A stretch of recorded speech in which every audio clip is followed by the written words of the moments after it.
Ga waɗanda ba su ga sun yi subscribing da YouTube channel ɗinmu ba, ku danna subscribe, sannan ku danna alamun ƙararrawa don samun sababbin shirye-shiryenmu a duk lokacin da muka sake su. Lokacin da nake bayani, to ku dinga cewa watakila yawwa mala ya shiga wancan, yawwa ya shiga wancan, yawwa ya shiga wancan. Ma'ana maudu'in bayanin gaba ɗaya zai tafi ne akan waɗannan hadisai guda hudu. Saboda ina so waɗannan hadisai wanda suke da abin rubutu su rubuta, wanda suke da abin ɗauka su ɗauka. Ka rubuta ko da Hausa ko da Larabci ko da Turanci ko da Inyamuranci ko da Yarabanci, ya zama waɗannan hadisan ka mai da su manhajin rayuwarka. Duk abin da za ka yi ka faɗo da su a ranka kafin ka yanke kowane irin hukunci.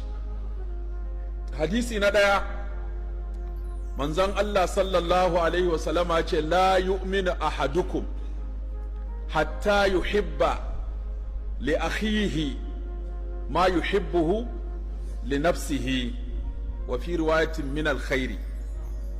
Ma'ana ɗayanku ba shi da imani har sai ya so wa ɗan uwansa, ku riƙe wannan maulu'in, ɗan uwansa irin abin da yake so wa kansa. A musulunci ba za a kira ka mai imani ba har sai ka so wa ɗan uwanka irin abin da kake so kai ya same ka, na amma na alheri.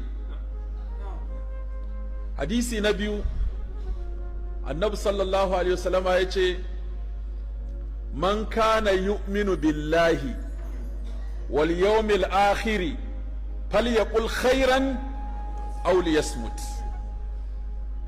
Duk wanda ya imani da akwai Allah kuma ya imani za a mutu, za a tashi, za a yi hisabi, za a sa siradi, za a ware 'yan wuta da 'yan aljanna, kowa zai shiga. In ya tashi magana ya faɗa alheri ko ya shiru. Na uku, wani ya zo ya ce ya Rasulallah ausini, yi min wasiya, sai ce la tagadab. Faraddada miraran, yace ƙara min wasiya, yace la tagadab, kakkai fushi. Duk hukuncin da za ka yanki, kakka yanke shi a cikin fushi. Duk matakin da za ka ɗauka yi ko bari, kakka yanke shi kana cikin fushi. Duk abin da za ka gudana a rayuwarka, kakka yanke shi a cikin fushi. Ya ce maimaita min, ya ce kakkai fushi. Ya ce maimaita min, ya ce kakkai fushi. Nawa kenan? Uku. Na hudu, annabi sallallahu alaihi wasallama ya ce min husni islamil mar'i tarkuhu ma la ya'nihi. Min husni islamil mar'i tarkuhu ma la ya'nihi. Min husni islam, yana da kyawun musulunci. A ce akwai musulunci mara kyau, to yana daga cikin musulunci mai kyau a ce kana da musuluncinka mai kyau ne, to tarkuhu ma la ya'ni, ka bar abin da ba zai amfane ka ba. Abin da ba zai amfane ka ba a duniya, abin da ba zai amfane ka ba a lahira. Ko abin da zai amfane ka a duniya ya cuce ka a lahira, ko abin da ba zai amfane ka a duniya ba ba zai amfane ka a lahira ba. Kenan akasinsa shine ka yi abin da zai amfane ka a duniya, ka yi abin da zai amfane ka a lahira. Waɗannan hadisai guda hudu su za mu ɗan yi sharhi sai mu ɗora mafitanmu a kansu. Hadisi na farko, annabi sallallahu alaihi wasallama kun ce la yu'minu ahadukum, ɗayanku ba shi da imani. Malamai suka ce al'imanul kamil ko asalul iman, ana nufin babu imanin gaba ɗaya, ko ko ana nufin imani mai sassauci, wato imani ɗan kaɗan, tauyayyen imani. hatta yuhibba li akhihi ma yuhibbu li nafsihi. Dukkanmu nan hadisin nan da mu yake, dukkanmu nan kalubale ne. Kowa ya san a inda yake tsaye, kowa ya san a inda yake zaune, kowa ya san ni'imar da Allah ya masa, kowa ya san baiwar da Allah ya masa, kowa ya san ofishinsa, kowa ya san sana'arsa, kowa ya san aikinsa, kowa ya san mukaminsa, kowa ya san matsayin karatunsa, kowa ya san shekarunsa, kowa ya san abin da yake na ɓoye da na fili. Sai annabi sallallahu alaihi wasallam ya ce to a imani, a sikelin imani, a ma'aunin imani, a malejin imani, hatta yuhibba, har sai ka so, yuhibba li akhihi ma yuhibbu li nafsihi min alkhair. sai ya soma dan uwansa abin da yake soma kansa ya shafe shi na alkhairi. Wannan shine asasi na farko na dunkulewa da curewa da mulmulewa da lailayewa da haɗewa da ɗanfarewa da mannewa na al'umman manzon Allah sallallahu alaihi wasallam. Idan har ya zama niyyata in sawo maka alkhairi, niyyarka ka jawo min alkhairi, niyyata ka amfana, niyyata in amfana, me ya kawo hassada, me ya kawo ƙeta, me ya kawo mugunta, me ya kawo sharri, me ya kawo zagi, me ya kawo kisa, me ya kawo duka, me ya kawo tsafi, me ya kawo sharri, me ya kawo ɓata suna, me ya kawo ƙage. Kun ga ashe rayuwarmu ta farko shine wannan sikelin da annabi ya ce mu ɗora a kai, mafi yawa mu ba ma kai. A nan fa ba facaye ka ba shi alherin ba, a'a ka so ya samu alheri irin wanda ka samu. In fita kai daga masifa, ka so ya fita daga masifa yadda ka fita. In daraja kai, ka samu yayi daraja irin taka. Barin ba ku misali uku na cewa wannan hadisin na annabi sallallahu alaihi wasallama sahabbai sun yi shi a aikace. Akwai wani sahabi ana kiransa Abdurrahman bin Auf, sai ya yi hijira daga Makka, sai ya sauka a gidan wani sahabi Sa'ad bin Rabi'il Ansari. Shi baƙo ne, shi ɗan gari ne. Sai annabi ya ce je ka sauka a gidansa.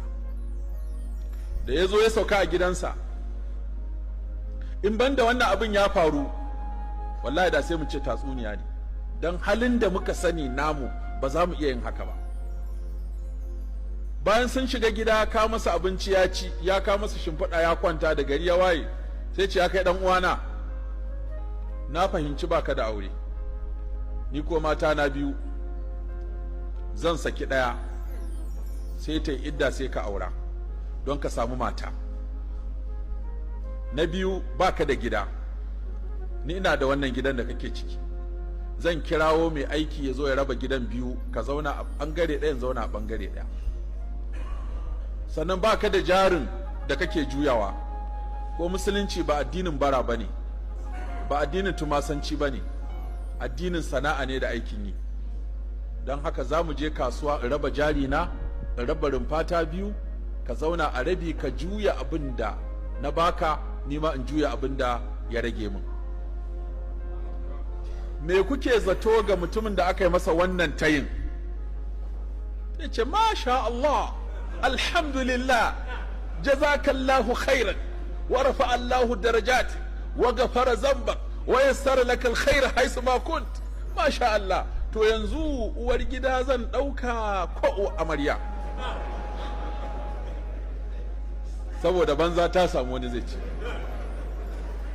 Sai ce barakallahu laka fi zaujatika, barakallahu laka fi baitika, barakallahu laka fi malika. Yace bana bukatan ɗaya daga cikin matanka, Allah ya maka albarka zamanka da su. Bana bukatar rabin gidanka, Allah ya maka albarka a cikin gidanka. Bana bukatar jarinka, Allah ya maka albarka a cikin jarinka. Kai ni kasuwar.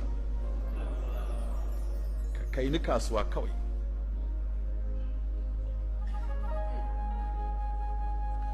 Me annabi ya gina a zukatan waɗannan sahabban guda biyu?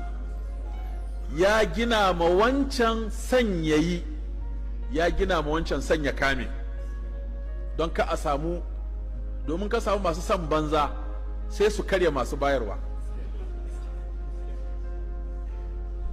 Ya ce kai ni kasuwa, aka kai shi kasuwa, ya siya ya siyar, ya siya ya siyar, har ya tara kuɗi, sai kuma ya amaryar. Kuma da ya tashi yin amaryar a Madina aka yi auren. Annabi na nan sallallahu alaihi wasallam, amma ba a ga annabi ɗaurin aure ba, bai ma san an yi ba.